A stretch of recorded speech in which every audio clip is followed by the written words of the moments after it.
আজ বিরিয়ানি বানাবো সেটাই ঠিক করলাম। তাই জাফরান নিয়ে নিলাম, চিনির সাথে ভালো করে দিয়ে একটু গুঁড়ো মতো করলাম, করে দুধে আগের থেকে ভিজিয়ে রাখবার জন্য রেডি করে নিলাম। চিনি দিলে জাফরানটা ভালো মতো গুঁড়ো হয়, আর একটু আগের থেকে করতে হয় কারণ রঙটার জন্য। অন্যদিকে ডিম সেদ্ধ বসিয়েছি, চাল মেপে নিয়েছি, নিয়ে জল দিয়ে ধুয়ে চাল ঝরিয়ে চালটা রেখে দিলাম। এদিকে পেঁয়াজ, আদা আর রসুন দিয়ে পেস্তা বানাবো, তার জন্য আমি পেঁয়াজটা ভেজে নিচ্ছি।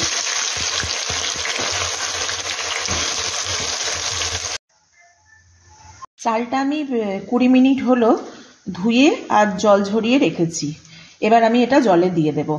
আমাদের কাছে যদি এরকম থাকে কন্টেনার তাহলে ভালো, আর যদি না হয় আপনারা এমনিও দিতে পারেন অথবা কোনো কাপড়ে বেঁধেও দিতে পারেন। আমি এখানে একটা জয়িত্রী নিলাম, এলাচ নিলাম, দিয়ে দিলাম, দারচিনি দিলাম। এটা এবার আমি এই জলেতে দিয়ে দিলাম। এটা প্রায় হয়ে এসেছে, আমি এতে 2 চামচ মতো লবণ দিলাম। পুরো তেজপাতা কেটে ধুয়ে পরিষ্কার করে নিয়ে এতে দিলাম। চালটা এবার দিয়ে দিচ্ছি আস্তে আস্তে। আলুটা একটু সামান্য ফুড কালার দিয়ে দেব, সামান্য। পেঁয়াজটা হয়ে গেছে, এবার এটা তুলে নেব।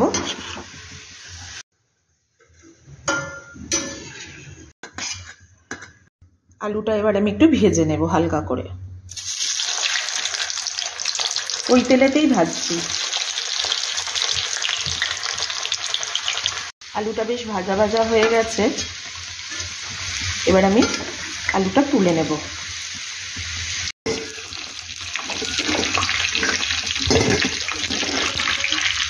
ডিমগুলো ভেজে নেব।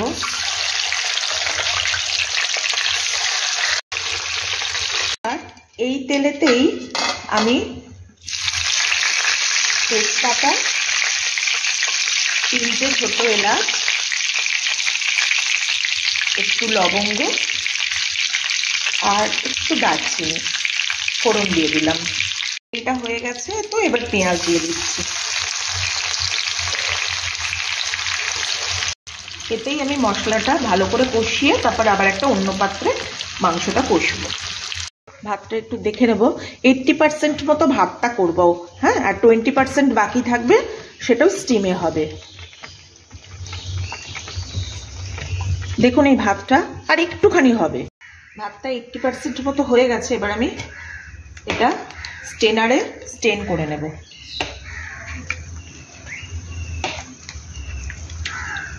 এখানে কড়াটা আমি গরম করে নিয়েছি। বিরিয়ানির মশলাটা আমি বাড়িতেই তৈরি করি।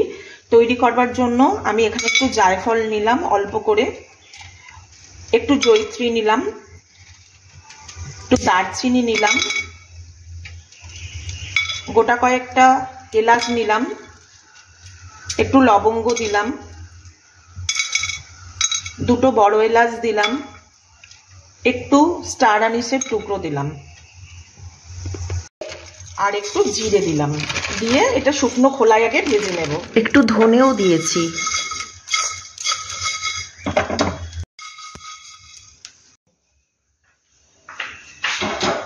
কড়াতে শিফট করে নিলাম, বড় জায়গা তো।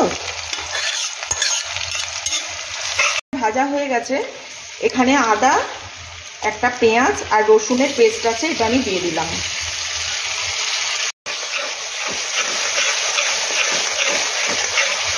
ভালো করে নেড়ে চেড়ে কাঁচা লঙ্কাও পেস্ট করেছি। নুন দিলাম, হলুদ দিলাম, লঙ্কার গুঁড়ো দিলাম, ধনের গুঁড়ো দিলাম, একটু জিরে গুঁড়োও দিয়ে দিলাম।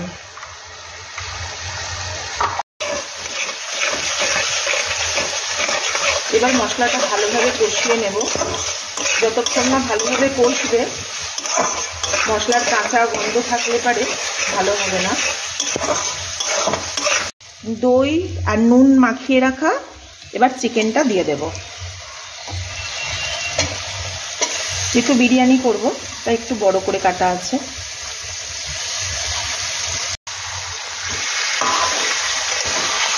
এতে আমি আলাদা করে কোনো জল দেব না, এতেই রান্নাটা করব।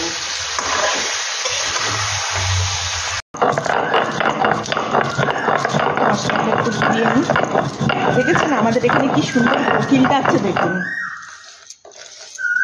দেখুন কি সুন্দর কোকিল, সারা দিনটা একদম মাতিয়ে রাখে।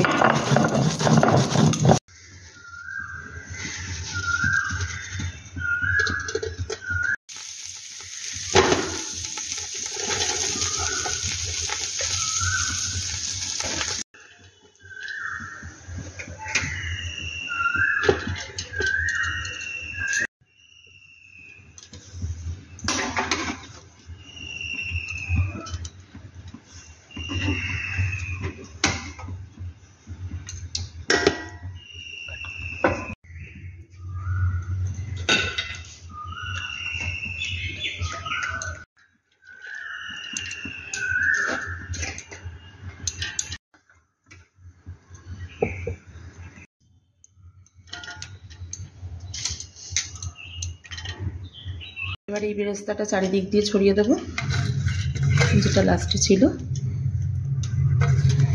Almost complete. এবার স্টিমে দেব। জাফরান দিয়ে, যেটা দুধটা ভিজিয়ে রেখেছিলাম, এটা এবার উপর দিয়ে দিয়ে দেব।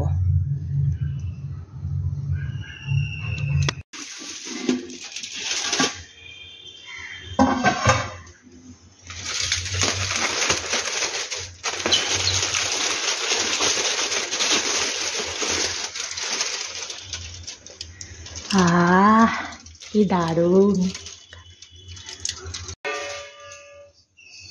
কি সুন্দর গন্ধ ছেড়েছে। এই দেখো,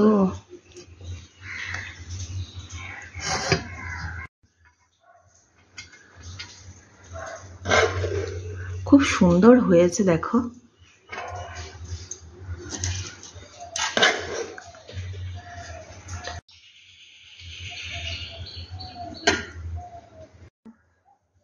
রেডি।